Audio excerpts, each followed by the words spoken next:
Ciao ragazzi, ben ritrovati nella baia, sono Ben, in compagnia di Barba. Oggi parleremo di un tema che divide a volte un po' la community. Il mercato dei videogiochi sta perdendo la sua innovazione, la sua creatività. Negli ultimi anni abbiamo visto un andamento che, sequel dopo sequel, remake dopo remake, pare essere diventata un'industria che preferisce puntare sempre di più sul sicuro. Ma che fine è fatto il coraggio di sperimentare degli sviluppatori? Esatto, capitano. Sembrano aver abbandonato la nave dell'innovazione per navigare su acque tranquille, dove il rischio è minimo. Però dimmi un po', a chi lo dici, eh?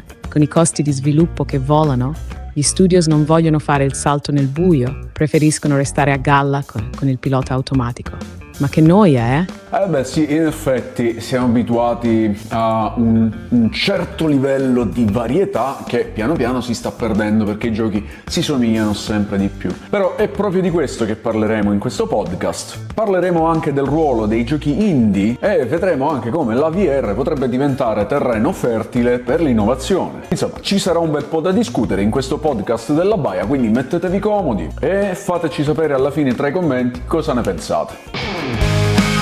La baia di Ben, la baia di Ben.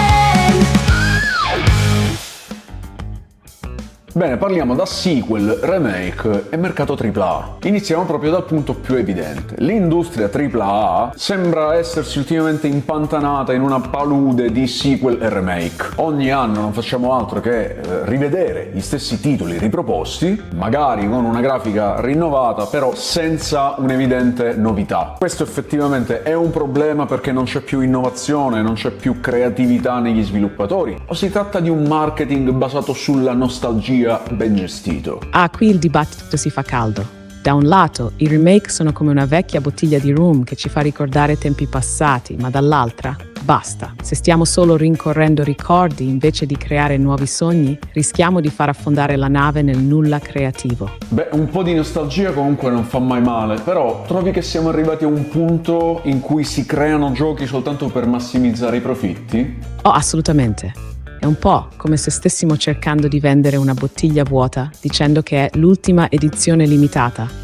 Con i costi di sviluppo che salgono come le onde durante una tempesta, è chiaro che le grandi case vogliono mettere sul piatto il minimo rischio. Ma così facendo, finiamo per vedere solo le stesse ricette, senza mai provare un nuovo piatto da gustare. Se continuiamo così, finiremo per trovarci con un menù sempre uguale e niente di nuovo da assaporare. Beh, quindi allora Barba ci stai dicendo che non dobbiamo fare altro che aspettare, non lo so, Assassin's Creed 24 oppure The Last of Us 17? Esattamente. Magari con un bel sottotitolo Assassin's Creed La baia dei pirati, dove tu diventi protagonista, capitano Ben. Ma non temere, ci sarà sempre un remake del remake del remake, con qualche nuovo contenuto aggiunto. E ogni tanto, giusto per fare un po' di scena, ci buttiamo in qualche nuova modalità online. Ma seriamente, se ci fermiamo solo a questo, rischiamo di perdere il vero spirito dei giochi. Il futuro è nei giochi che osano, non in quelli che ci fanno tornare sempre al passato. Beh, comunque Ubisoft, se ci sei, ascoltaci. Un bel Assassin's Creed La baia con Ben come protagonista. Parliamo invece del ruolo degli indie in questa vicenda. Io direi che per fortuna ci sono gli indie a portare un pochino d'aria fresca. Basta guardare titoli come Hollow Knight, Hades, Undertale, giochi comunque che pur non avendo un comparto tecnico eccezionale hanno saputo osare e proporre qualcosina di nuovo. Chi indie? Quelli sì che sanno come scuotere le cose. Titoli come Hollow Knight, Hades, Undertale sono proprio il venticello fresco che l'industria ha bisogno. Non hanno il budget miliardario, ma hanno una cosa che i colossi non sempre possono comprare: libertà creativa. Gli sviluppatori indie non sono legati a contratti con 1000 restrizioni, né a investitori che vogliono solo cifre da capogiro. Loro rischiano, osano e creano esperienze che, alla fine, restano nei giocatori. E poi, diciamocelo, preferisco 1000 volte un gioco indie che prova qualcosa di nuovo, anche se non è perfetto, piuttosto che l'ennesimo open world pieno di torri da scalare, eh? Ma Barba, open world con torri da scalare, per caso era una frecciatina a Ubisoft? Capitan Ben, che occhi da falco. Non direi proprio che fosse una frecciatina, ma piuttosto una descrizione accurata. D'altronde, qualcuno doveva pur dire che quelle torri sembrano nascondere il panorama più che la trama. Però dal mercato indie abbiamo anche avuto un bel po' di sviluppatori che dal nulla sono diventati importanti, e c'è da dire che anche il mercato indie sta diventando sempre più competitivo, sempre più team che cercano di emergere e soprattutto sempre più team che prima riuscivano a innovare e adesso non riescono più perché appunto seguono il mercato. Questa è una verità amara, capitano. Il mercato indie sta diventando sempre più affollato, come una taverna piena di pirati, e non tutti riescono a brillare come le stelle del mare. Molti sviluppatori ci provano, ma non tutti hanno l'oro per creare un vero gioiello. Però ed è qui che entra il bello. Anche se molti giochi non riescono a innovare, almeno provano a fare qualcosa di diverso.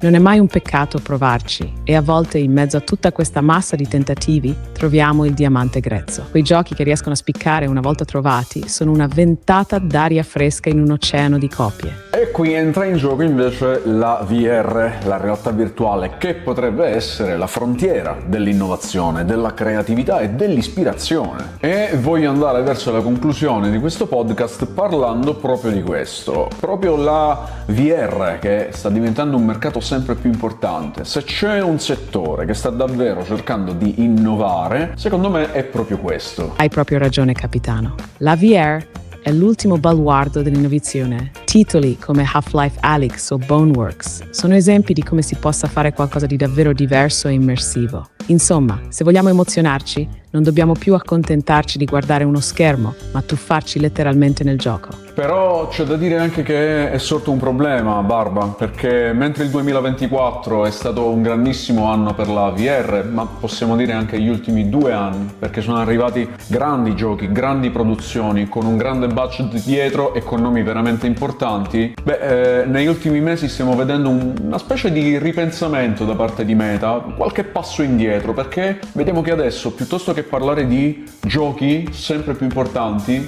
e di sviluppatori sempre più grandi che si uniscono alla VR, vediamo che Meta ha cominciato addirittura a fare un unico minestrone, non fa più distinzione tra giochi VR, applicazioni AR, chiama tutto mixed reality e sta tornando a parlare sempre di più di questo suo metaverso. Quindi non vorrei che dopo anni eccezionali per la VR si dovesse tornare un po' indietro. Capitano, la questione è delicata. Meta sembra stia cercando di fare il passo più lungo della gamba, come un navigatore che vuole prendere la rotta giusta, ma ogni tanto sbaglia rotta. Dopo aver puntato tutto sulla VR, ora il focus è su questo minestrone chiamato Mixed Reality, dove tutto viene mescolato e confuso. E non dimentichiamoci del metaverso, che sembra più un sogno venduto che una realtà concreta. Spero che non ci stiamo infilando in una zona di turbolenza dopo aver navigato in acque calme per così tanto tempo. Bisogna dire anche che il mercato della VR è ancora piccolo e sono sempre pochi gli sviluppatori che prendono il coraggio di investire in questo mercato,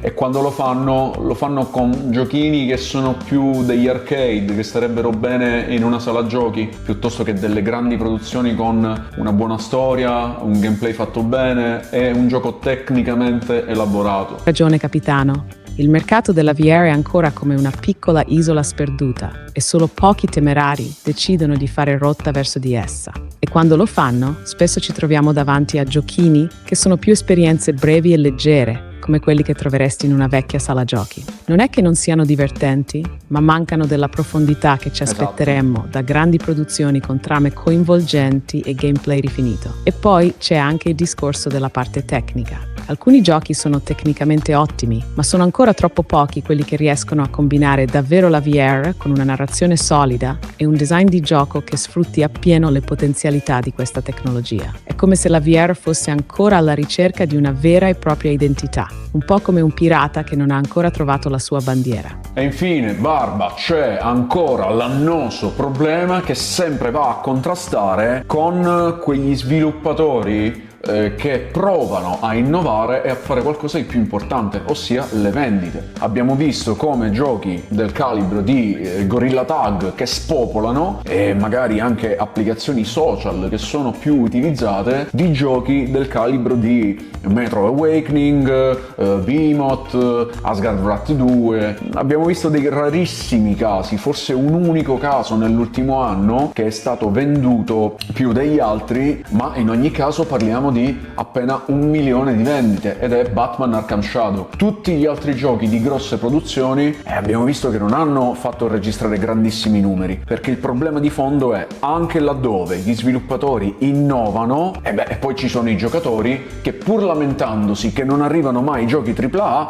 alla fine quando arrivano non comprano. Ah, la vecchia storia. Si lamentano che mancano i titoli AAA, ma quando arrivano non li comprano. È un paradosso, capitano. I giochi più innovativi non fanno numeri, mentre giochi come Gorilla Tag, con un budget ridicolo, spopolano. È un mercato strano quello della VR. Bene ragazzi, quindi in conclusione pongo la domanda a voi e la stessa domanda la pongo a Barba. Il mercato dei videogiochi allora sta stagnando alla luce di quanto abbiamo detto oppure no? La risposta dipende da dove guardi. Se parliamo dell'industria AAA, allora sì, è come un galeone che non naviga più verso terre nuove. Ma se guardiamo agli indie e alla VR, il vento soffia forte portando innovazione, quindi stagnazione solo in parte. E quindi ragazzi fateci sapere cosa ne pensate, se siete d'accordo con quanto dice Barba, o altrimenti fateci sapere le vostre idee. Siamo davvero in una fase di stagnazione del mercato dei videogiochi oppure si tratta soltanto di un periodo di transizione? E voi cosa preferite di più? Giocare un bel titolo AAA anche se costa un po' di più? Oppure preferite dei giochini, delle piccole esperienze o altrimenti delle esperienze indie con un budget più